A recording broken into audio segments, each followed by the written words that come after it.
outreach and how we're going to handle our outreach strategies of social media, because y'all getting all the information, but don't go out there and do something dumb and put it on social media where it matters the most. So go ahead, Miss Amanda. I'll let you handle it from here. Excellent. Yeah, it actually was perfect. I'm going to add this after what Adrian said. This is the first time this group of speakers has come together. And I don't know if you've noticed the theme. We didn't tell them that theme, all these points of emphasis from them are aligned because it's the truth. And especially with NIL being a part of it, I'm going to use something Chris said, that it's the extra things, because I know I've said it twice now, but it really stuck out. And social media is a part of that. It's a part of those intangibles in recruiting, especially. Coaches are going to research you. As Jose said, that is one of their methods. They're going to look it up. And we need to be mindful of what they're seeing. I understand that being in school, being with your friends, there's a social aspect, of course, with social media. That's really why it was started, right? Was to be able to do those communications, but we need to be mindful that the moment you accept that you are a brand, you are a brand. The moment you want to be a player, if you want NIL money, it's a business.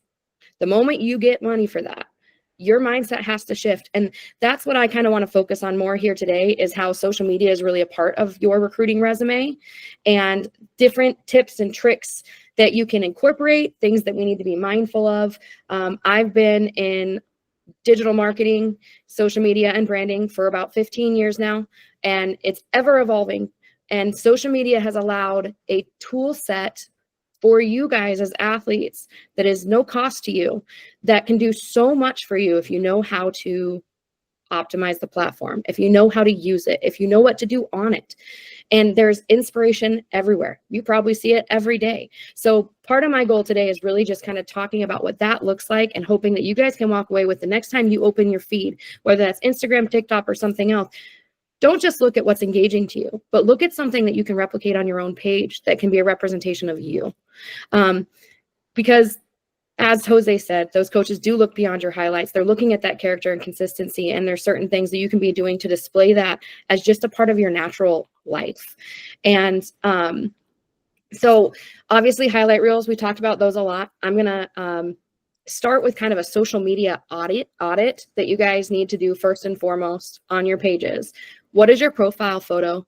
What does that look like? Is it professional? Is it you as a player? Is it just a visual of your face? But there's definitely things that shouldn't be, right? We want to keep it professional forward, player forward. We want to represent who you want them to see, not the kids, out shooting firecrackers in the backyard. I don't know. I don't even know what you guys do, but we want to make sure those things aren't the things we're highlighting, right?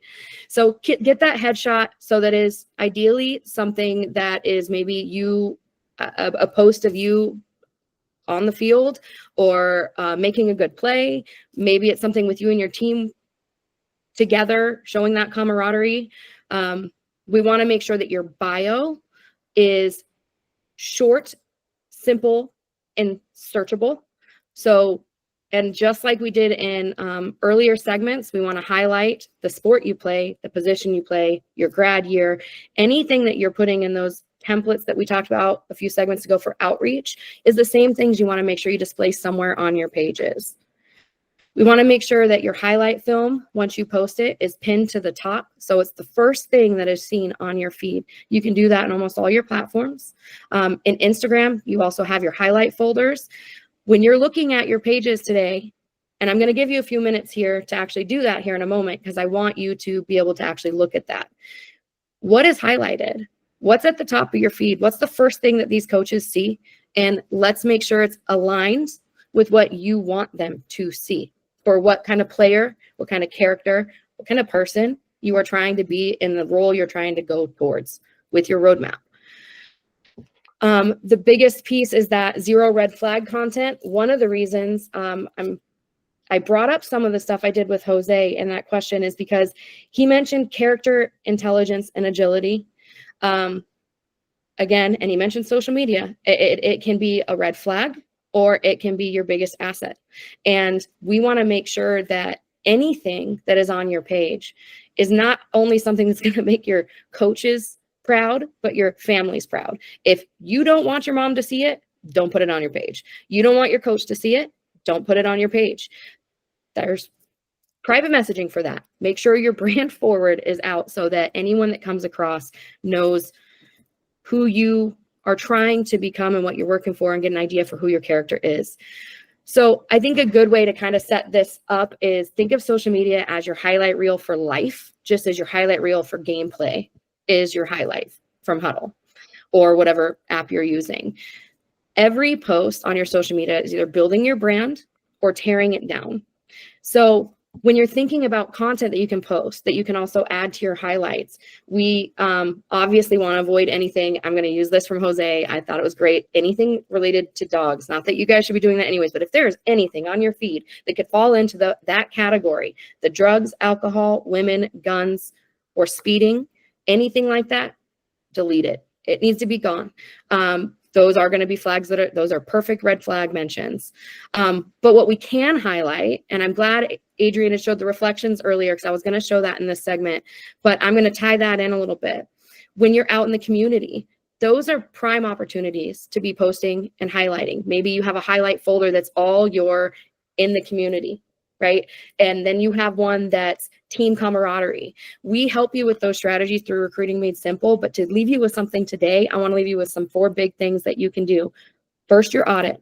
First and foremost, profile photo, bio, pin your highlight film, erase and delete any 0 red flag content. Then I want you to start thinking about content that you can start putting out on your page that is a good representation of the character that you want to show. One, whether that's game footage, drills and workouts. There's a lot of inspiration out there. In fact, I saw one the other day when I was preparing for this, and I see them all the time. But a simple post that's a great image that someone took of you in play on the front. You do a text overlay, just to put some text on it. You can do that in your story on Instagram, and most of those apps have those functionalities built right in for you. Make sure you put your name, your position, height, weight. Always keep those metrics front and center. We also drill and workouts. Something Chef Santoria had mentioned was no one sees the bottom of that iceberg. They're only seeing the top. That is your opportunity for content. That foundation, the bottom of that iceberg, all those things that you're doing on a daily are what people want to see. We're transitioning in the digital world right now where they want to see authenticity, not perfection. They don't need to see your perfect schedule. They want to see you living your life. In fact, one of the most trending for athletes, especially D1 and in college, though there is quite a few high schools as well. If you search this, you can put this in your tracker in your notes, search a day in the life of an athlete and see what kind of videos are coming up. You're not alone. And people want to see that. That's inspiring for them, and it shows your commitment. And that's huge for coaches, and that's honestly just huge for your character. So that's a great thing to do. Resharing others' posts. I think reshares and proper tagging isn't mentioned enough within social media, so I'm going to briefly touch on that as well. If your school, if your PTO, if your local newspaper, if there's anyone talking about you, your game, your team, even if it's not you highlighted, you can still be that team sport, right? And go out and share that. That's still showing that you're supportive of your team and anyone they're highlighting, but it also attracts their reach as well. The moment you tag in and put at your high school PTO or at your high school football booster or whatever it is that's attached to you, you get all of their network as well. Their following is now tagged in, and you might get more traction on your own page, which helps build your brand. So those are kind of the main 4 I wanted to hit there. And just reiterate to you guys, because I know that I'm coming up on my time here soon too, your digital presence is your brand. I know we've emphasized it. I'm going to repeat it again. And with NIL in play, the brand reaches beyond just recruiting. It shapes real opportunities for you, whether that's your scholarships, sponsorships, or even your future career. These foundational elements that you do in building your brand on social to earn a scholarship are the same things you're going to need once you become any of those other E's Adrian mentioned, an entrepreneur, a employee, or just staying active in this digital world that we have embarked upon over the last couple of decades. Athletes who own their brand own their future. So you need to write your story with intention, because social media can either waste your time or it's going to win your opportunities. You have a choice, just like we've been saying all day. You can sit there and just scroll, or you can scroll with intention, and you can post with intention. And as I mentioned earlier, inside RMS, we do have built-in resources like the social media guide you see on screen to help you make those choices more intentionally. And then every resource, in fact, I'll just show that to you guys really quick too. I'm not going to go through this whole thing. Just at the bottom, every resource that we have is at the bottom has an add-on to chat with our BDoc bot. We mentioned a couple of times. We have prompts built in that one of them is actually to help you build out a strategy, and our bot will help walk you through how to make sure you're representing yourself the way that you want to, and then the strategy you need to make that happen. So I think I'm probably getting close. So I'll just leave you with this. Done right, your social media isn't just a feed, it's a recruiting weapon, and how you use it matters. So your next step from your GPS tracker, I want you guys to post one highlight or a motivational quote today using hashtag GPS for athletes, and start really auditing your page. In your tracker, it talks about what to do with your audit, and those ideas that I gave you for content are also shared. So go get it, guys. Adrian?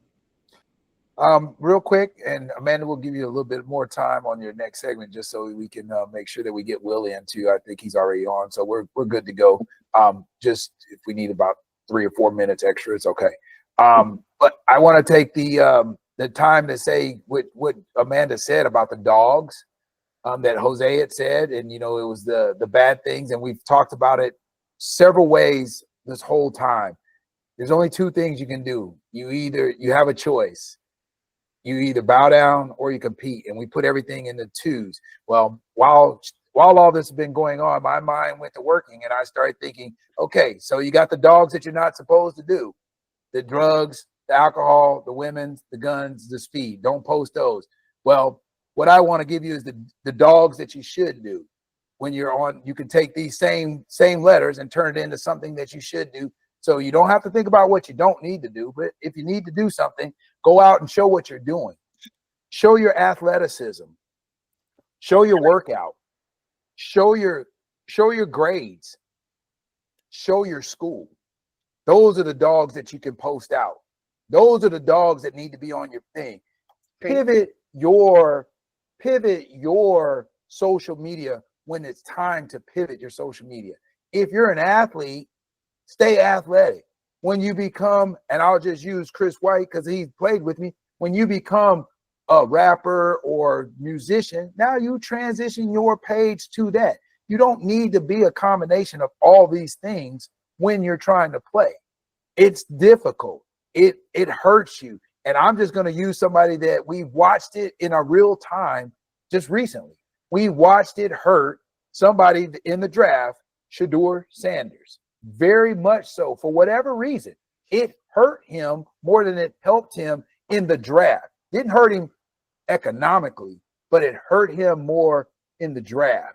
So you have to understand when to pivot, when to use the dogs that are no good and the dogs that are good. Just understanding 2 dogs get into a fight, one's got to win. Pick which one you want to win.